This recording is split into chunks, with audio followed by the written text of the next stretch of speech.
A true story as related by Avi Fishoff. A survivor of the October 7th massacre relates, at 6 a.m., my wife and I entered Kibbutz Be'eri to join the celebrations. People were on a high, singing and dancing until 6:28, when we heard the Iron Dome intercepting missiles, and there was an announcement over the speakers. Code red. Tseva Adom. The crowd should disperse. We fled to the car, began to drive, and for some inexplicable reason, we ignored Waze, which told us to go another way. As we drove, my wife saw soldiers at the side of the road. They appeared to be Israeli soldiers, but at the last moment I noticed the green band around their heads, indicating that they were Hamas terrorists. One of our passengers in the back seat screamed words that have been ringing in my ears for 2.5 weeks since then. Roy! Terrorists are firing at us! Drive faster! I saw a black minibus with several terrorists, guns drawn and aimed right at us. I pushed my wife's head down beneath the glove compartment and I floored the gas pedal. My leg still shakes when I think about it. I lowered my own head and drove at top speed, raising my head momentarily to see where I was going. Bullets were whistling past us. I thought it was the end. And suddenly, I screamed at the top of my lungs, Shema Yisrael! I honestly have no idea where these words came from.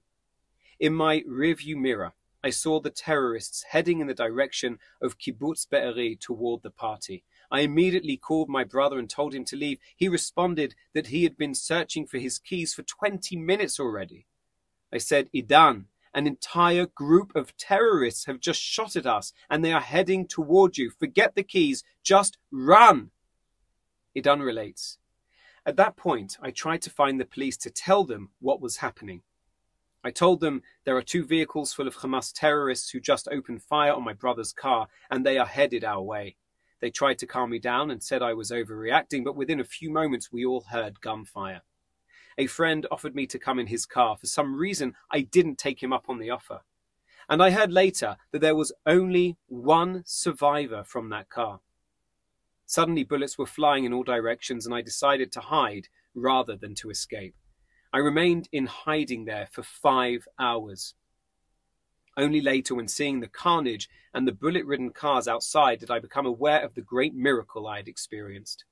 Roy continues, our faith has become stronger, and we are becoming closer to Hashem because of what had happened. We must thank Hashem for saving our lives. We have taken upon ourselves to keep Shabbos. My wife covers her hair on Shabbos, and we keep the halachas of family purity. My brother Idan has kept Shabbos since then. He started wearing tzitzis and puts on tefillin daily. I always feared religion, but today, after what we endured, I'm not afraid anymore. All that remains for us to do is to strengthen our faith and to believe that there is a creator. I feel that Hashem just wanted to give us a reminder that I am here with you.